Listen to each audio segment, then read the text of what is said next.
గత ప్రభుత్వంలో జగన్మోహన్ రెడ్డి గారు ల్యాండ్ టైటిలింగ్ యాక్ట్లో భాగంగా భూములను రీసర్వే చేయిస్తుంటే అది ఒక సైకో ప్రభుత్వం అని, పనికిమాలిన చర్య అని ప్రజల్ని భయభ్రాంతులను గురిచేస్తూ అధికారంలోకి వచ్చిన చంద్రబాబు నాయుడు గారు ఆ ల్యాండ్ టైటిలింగ్ యాక్ట్ని రద్దు చేస్తానని మొన్నటిదాకా చెప్పి తాజాగా కేంద్రంలోని నిర్మలా సీతారామన్ గారు ల్యాండ్ టైటిలింగ్ యాక్ట్లో భాగంగా భూములను రీసర్వే ఎవరైనా చేసినట్లయితే అటువంటి ప్రభుత్వాలకి మేము వడ్డీ లేని రుణాలను అందిస్తామని చెప్పడంతో తాజాగా బాబు గారు ఆయన మాట మార్చుకొని ఏదైతే జగన్మోహన్ రెడ్డి గారు చేసిన తప్పు అని చెప్పారో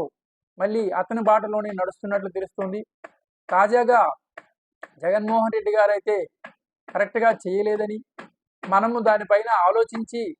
మంచిగా చేద్దామని చెప్పి నాయకుల ముందుల చెప్పడం చూస్తూ ఉంటే ఈ విషయంలో చంద్రబాబు నాయుడు గారు యూటర్న్ తీసుకున్నారని